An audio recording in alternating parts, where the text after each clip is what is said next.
Hello बच्चों, good morning. My name is Sonu Kumar Maurya. भाई, हमने आपको सीए इंटरमीडिएट का पेपर नंबर 2 जो कि आपका है कॉर्पोरेट लॉ एंड अदर, ठीक है ना। तो इसमें आपको इस क्या पढ़ा रहे थे, chapter number 2 in corporation of a company. इसमें आपको सारे सेक्शन कंप्लीट करा दिए थे। कहाँ तक? 7, उसके बाद 8, 9। फिर आपको एमओए स्टार्ट किया था सेक्शन 4। आपको एमओए में आपको कौन कौन से क्लास हैं ये बता दिए। फिर उसमें हमने name class, object class and situation class पूरा पढ़ा दिए हैं। ऑब्जेक्ट क्लास ये पढ़ा रहे थे, ठीक है। तो ऑब्जेक्ट क्लास में ऑब्जेक्ट क्लास क्या होता है? कंपनी के एमओए के अंदर कंपनी का ऑब्जेक्ट लिखा होता है। भाई, आप इस मान लो ये क्या है, एक वायर है, ठीक है। इस वायर से जाके अगर बाहर कोई काम करते हो तो उसे बोलेंगे अल्ट्रा वायर एक्ट, ठीक है। आपने अल्ट्रा वायर एक्ट कोई किया है तो वो आपका एक्ट वॉइड हो जाएगा, ठीक है ना। वो कॉन्ट्रैक्ट आपका वॉइड हो जाएगा। उसके इफेक्ट क्या आते हैं, हमने सारा सब कुछ ये बताया था। कह रहा when your an ultra vires act has been or is about to be undertaken any member of the company. कह रहा है is about to undertaken, any member of the company can get an injunction to restrain it from proceeding with it. Okay, neither party, even outsider, can sue for enforcement or specific performance of such agreement. Reason explained under heading constructive notice. कह रहा neither party can sue for enforcement of specific performance, ठीक है ना। कोई भी party सू नहीं कर सकता, ठीक है ना, चाहे वो आपका आउटसाइडर हो, ठीक है ना। क्योंकि जब आपका कॉन्ट्रैक्ट क्या हो गया है, वॉइड हो गया है, ठीक है। अगर आप अल्ट्रा वायर जा करके कोई भी एक्ट करते हो तो वो कॉन्ट्रैक्ट आपका वॉइड हो जाता है। तो आप इसमें किसी भी प्रकार के किसी भी पार्टी को सू नहीं कर सकते हो, ठीक है। तो वही चीज है, neither party even outsider can sue for enforcement of specific performance of such agreement. Reason explained under heading constructive notice, ठीक है ना। क्यों ये मतलब कि इन्फोर्स नहीं कर सकता परफॉर्मेंस के लिए, ये आपको एक आगे कंस्ट्रक्टिव नोटिस है, ठीक है ना। उसमें पढ़ाया जाएगा, बताया जाएगा कि भाई आपको क्या होता है, सारी चीजें क्यों नहीं कर सकता सू, और कॉन्ट्रैक्ट क्यों वॉइड हो जाता है ये, ठीक है। चलो, अब आपका आगे एक क्लॉज है लाइबिलिटी क्लॉज। लाइबिलिटी क्लॉज क्या कहता है? Section 4 subsection 1 clause D requires the memorandum of a company shall state. मतलब लाइबिलिटी क्लॉज से आप जानते होगे, बिल्कुल वाकिफ हो चुके होगे लाइबिलिटी क्लॉज होती क्या है। देखो, आपको हमने कंपनी डिफरेंट डिफरेंट बताए थे, देखा याद होगा आपको, ठीक है ना। कंपनी आपकी कई प्रकार की होती है। कंपनी अनलिमिटेड कंपनी भी होती है, ठीक है ना, लिमिटेड कंपनी भी होती है। तो अब आपको भाई आपके ऑब्जेक्ट क्लास में लिखना पड़ेगा कि आपकी कंपनी किस टाइप की है। भाई, कंपनी लिमिटेड बाय शेयर है। अब कंपनी लिमिटेड बाय शेयर का मतलब क्या होता है, हमने बता रखा है कि कंपनी क्या इशू करती है, शेयर इशू करती है, ठीक है ना। शेयर की एक नॉमिनल प्राइस होती है। इस नॉमिनल प्राइस में मान लो अगर नॉमिनल प्राइस 10 रुपीज है, अब ये एक बार में पूरा 10 रुपीज कंपनी नहीं मंगाती है।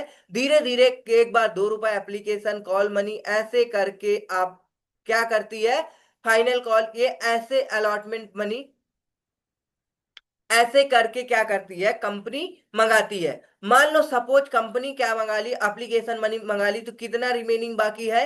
8 रुपीज जो अनपेड है। उस अनपेड के लिए जो भी इस कंपनी के शेयर को क्या कर रखे होंगे, होल्ड कर रखे होंगे, उनको परचेज करके, ठीक है, उनको पे करना होगा, ठीक है। अगर मान लो वो फिर 2 रुपए और मंगा ली तो अनपेड अब कितना हुआ, 6 रुपीज के लिए वो क्या होंगे, लाइबल होंगे। तो ये क्या है, कंपनी लिमिटेड बाय शेयर है। The liability of its member is limited. ये देखो लिमिटेड है क्योंकि आप 2 दे चुके हो तो 8 देना पड़ेगा, फिर से 2 दे चुके हो तो 6 देना पड़ेगा। मतलब लिमिटेड अमाउंट पे अनपेड, जो आपका अनपेड अमाउंट है उसके लिए आप लाइबल रहोगे। If any on the shares held by them and. चलो, अब आपका सेकंड क्या है, in the case of company unlimited by guarantee. क्या है? Limited by guarantee the amount up to which each member undertakes to contribute. मतलब ये क्या है, लिमिटेड बाय गारंटी। मान लो आपका एक ये मेंबर, एक ये मेंबर, एक ये मेंबर, मतलब ढेर सारे आपके मेंबर हैं। अब आप जितने लोग मिलकर के कंपनी इनकॉर्पोरेट किए हो, अब सपोज इस कंपनी को भाई कितनी कैपिटल की जरूरत है, सारा सब कुछ इनकॉर्पोरेशन में 100 करोड़ रुपीज की जरूरत है। ठीक है, 100 करोड़। तो हम सपोज ये गारंटी देता है हम 20 करोड़, ये कहता है हम 30 करोड़, ये कहता है हम 40 करोड़, कितना हो गया बताओ। अब ये छोटे छोटे बच्चे हैं इस तरीके से, ठीक है ना। अब ये इतना इतना अपना गारंटी दे दिए हैं, ठीक। चलो, तो अब सपोज भाई ये 20 करोड़ की गारंटी दिया है, और उसमें ये दे रखा है मान लो 8 करोड़, या 6 करोड़, या 5 करोड़, मतलब ये 20 करोड़ के लिए लाइबल होगा बस। तो वही चीज है, आप जितने की गारंटी देंगे उतने के लिए आप लाइबल रहोगे। समझ में आया बेटा। चलो, in case of a company limited by guarantee, the amount up to which each member undertakes to contribute, क्या रहेगा, amount up to which each member undertake to contribute. Each member, बिल्कुल सिंपल सी बात है, अभी हमने बताया साइड में एग्जांपल लेकर के, to the assets of the company in the event of its being wind up while it is a member of within 1 year after he because to be a member for payment of the debts and liabilities of the company of such debt and liabilities as may be as may have been contracted before the ceases to be a member as the case may be। ठीक है ना। चलो, to the cost charges and expenses of winding up, फिर for adjustment of rights of a contributees among themselves। ठीक है ना। ये आपके सारे के सारे पॉइंट हैं, जैसे कि आपको जितना कंट्रीब्यूशन के लिए कहा जाएगा वो उतना कंट्रीब्यूट आपको करना पड़ेगा। ठीक है ना। अगर आप चार्जेस वगैरह, कॉस्ट वगैरह वाइंडिंग अप करना है तो उसके एडजस्टमेंट है कोई राइट्स एंड कंट्रीब्यूशन का, तो वो आप एडजस्टमेंट, अब एडजस्टमेंट से क्या समझते हो, देखो समझो बात को। एक वर्ड ये है adjustment the rights of contribution. मान लो आपको डिविडेंड मिलना है और आपने कोई अमाउंट अनपेड है, नहीं पे कर रखे हो, तो इस डिविडेंड से क्या कर लिया जाएगा, एडजस्ट कर लिया जाएगा। वाइंडिंग अप एक के बीच क्या आता है, कॉस्ट, चार्जेस एंड एक्सपेंसेस आता है, तो उससे क्या किया जा सकता है, आपका अमाउंट एडजस्ट किया जा सकता है। तो ऐसे ही ये सारे सब कुछ है, ठीक है ना। चलो, अब आगे क्या कह रहा है आपका, नोट दे रखा है, नोट एक बार रीड कर लेना, ठीक है ना। और ये एग्जाम्पल दे रखा है, ठीक है ना। एग्जाम्पल में बहुत सिंपल है, अगर आप एक बार होमवर्क में कर लो तो हम ना बताएं, अदरवाइज बता दें। ठीक है ना। चलो, होमवर्क है, ट्राई करना, अगर नहीं आएगा तो बता देंगे। ठीक है। ये आपका क्या था बताओ भाई, लाइबिलिटी क्लॉज था। अब आपका कैपिटल क्लॉज, ठीक है, सब्सक्रिप्शन क्लॉज, उसके बाद आपका ओवर। ठीक है। चलो, अब आप पढ़ोगे कैपिटल क्लास। कैपिटल क्लास क्या कह रहा है आपका, सेक्शन 4 सबसेक्शन 1 क्लॉज ई फर्स्ट क्या कहता है, फिर ये सेकेंड है, सब्सक्रिप्शन क्लॉज में सेकेंड पॉइंट है, कह रहा है it requires in the case of company having share capital the memorandum of company shall be stated. मगर मतलब ये है कि आपकी कंपनी क्या है, शेयर कैपिटल से रिलेट करके कंपनी है, तो अब भाई आपको क्या एमओए के अंदर डालना पड़ेगा, कैपिटल क्लास डालना पड़ेगा। ठीक है ना। अब उसमें कैपिटल क्लास में ये आपको बताना पड़ेगा कि भाई कैपिटल आपकी कितनी अथोराइज्ड है या नॉमिनल कैपिटल है, आप जानते होगे। ठीक है ना। ये नॉमिनल क्लास या फिर authorise class, sorry, nominal capital, authorise capital आप जानते होंगे। मतलब इस कंपनी की टोटल जितनी अथोराइज कैपिटल होगी उसे हम, सॉरी, मतलब टोटल कैपिटल को हम अथोराइज कैपिटल कहते हैं या फिर नॉमिनल कैपिटल कहते हैं। फिर उसके बाद अथोराइज या नॉमिनल कैपिटल में कुछ कैपिटल को क्या करोगे आप, इशू कर दोगे, इशूड कैपिटल है, इशू कैपिटल, फिर उससे आप क्या पेड अप कैपिटल जितना अमाउंट से मेंबर क्या कर देंगे, पे कर देंगे, वो क्या है, पेड अप कैपिटल रहेगा। तो ये सारा सब कुछ आपने डिटेल्स में फाउंडेशन में पढ़ा होगा। ऑथोराइज कैपिटल क्या होता है उसके बारे में आपको कैपिटल क्लास में लिखाना पड़ेगा, ठीक है ना। Amount of share capital which with which the capital is to be registered, usually termed as authorized or nominal capital, and carry the division thereof into shares of a fixed amount। मतलब कि जैसे आपका भाई 100 crore authorise capital है, ठीक है ना, इसे आप 10 से डिवाइड करके मतलब 10 रुपए का एक शेयर बना दोगे।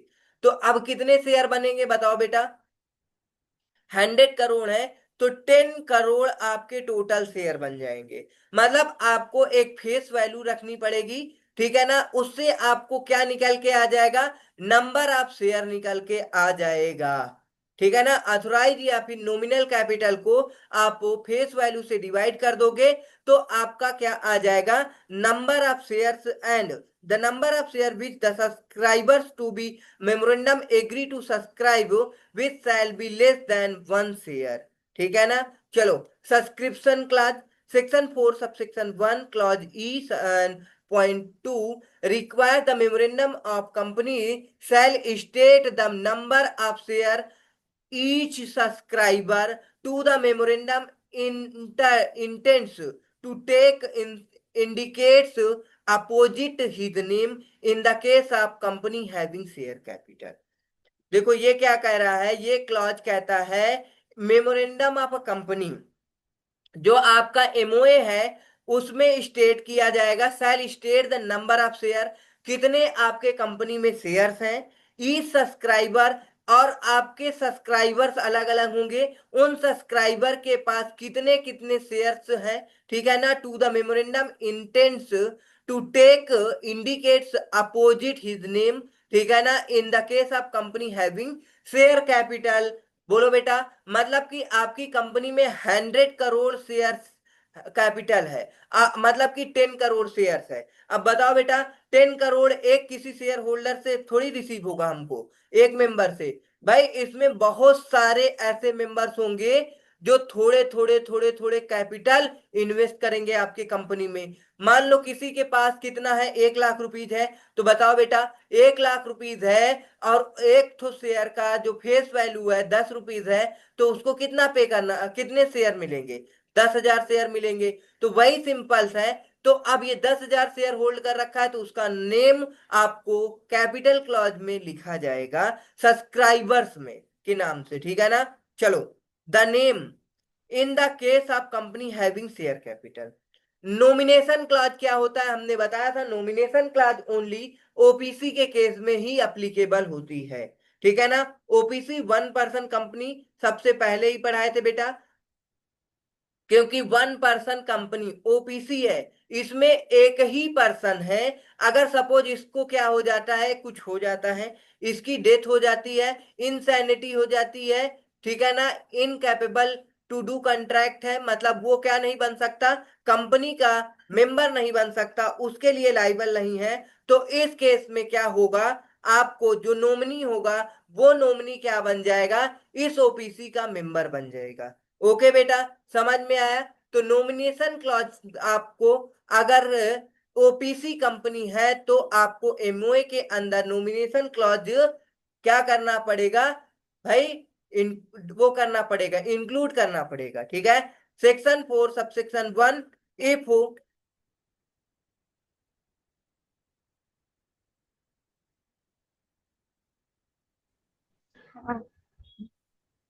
हाँ बेटा, तो समझ में आया, नॉमिनेशन क्लॉज आपको अप्लीकेबल होगा इन केस ऑफ 1 पर्सन कंपनी, ये हमने बता दिया है। चलो अब इसमें क्या कह रहा है, section 4(1)(a)(4) requires the memorandum of a company shall state the name. मतलब कि भाई आपको एमओए के अंदर जो आपका कौन सा क्लॉज होगा भाई, नॉमिनेशन क्लॉज, उस क्लॉज के अंदर आपका नेम स्टेट किया जाएगा, आप the name of the person, किसका, जो बनेगा आपके कंपनी का member in case of death, मतलब कि हमने अभी बताया ना, ओबीसी में एक मेंबर होता है, अगर मान लो उसकी डेथ हो गई तो जो नॉमिनी होगा वो पर्सन क्या बन जाएगा, सब्सक्राइबर बन जाएगा। तो वही लिखा हुआ है, person who in the event of death of subscriber shall become the member of the company in the case of one person company. Note this provision is corresponding to first provision to section 3(1) already discussed earlier in this chapter। मतलब वो OBC के बारे में हम लोगों ने already पढ़ लिया था, ठीक है ना। चलो तो आपके सारे क्लॉज कंप्लीट हो चुके हैं, ठीक है ना। Forms and schedules related to memorandum subsection 6, मतलब इसमें आपको कुछ क्या दे रखे हैं, शेड्यूल दे रखे हैं जो कि इंपॉर्टेंट नहीं है। फॉर्म्स, टेबल ए, टेबल बी, टेबल सी, टेबल डी, टेबल ई, एमओए के ये फॉर्म्स है, ठीक है ना। टेबल ए में क्या कहता है आपको, memorandum of association of company limited bye share. फिर टेबल बी में memorandum of association of company limited by guarantee not having share capital. Memorandum of company of sorry memorandum of association of company limited by guarantee and having share capital, ये form number C है। Memorandum of association of unlimited company not having any share capital. फिर उसके बाद ये आपका table ई है, form है, ठीक है। Memorandum of association of unlimited company and having share capital. तो ये सारे फॉर्म दे रखे हैं, ठीक है, टेबल के रूप में। इसे रीड कर लेना, याद कर लेना, इंपॉर्टेंट नहीं है। अब आगे आपको नेक्स्ट सेशन में पढ़ाएंगे हम सेक्शन 5 के बारे में, ठीक है ना। पूरा सब कुछ सेक्शन 5 क्या है सारा, इसमें भी थोड़ा अच्छे से सारा सब कुछ आपको। चलो सेक्शन 5 के बाद आपको कंप्लीट हो जाएगा, एक दो टॉपिक और बचेंगे बस, ठीक है ना। तो आई होप आपको आज हमने जितने सारे एमओए के क्लॉज पढ़ाए थे वो समझ में आ गए होंगे। अब बस हमने मेहनत अपना कर लिया है, अब आपको मेहनत करना है। क्या कंप्लीट पढ़ना है भाई, आपको सारे क्लॉज कंप्लीट करने हैं, ठीक है ना। Name class, situation class, object class, liability class, capital class, association class and nominal class. पहली बात तो कितने क्लास होते हैं यही पता होना चाहिए, ठीक है। फिर इनके बारे में डिटेल से आपको इंफॉर्मेशन पूरी पता होनी चाहिए। चलो ठीक है बेटा, मिलते हैं नेक्स्ट सेशन में। Thanks for watching. सेशन को लाइक कर दो भाई, सब्सक्राइब कर दो। ओके, मिलते हैं नेक्स्ट सेशन में आपको आर्टिकल ऑफ एसोसिएशन के साथ, सेक्शन 5।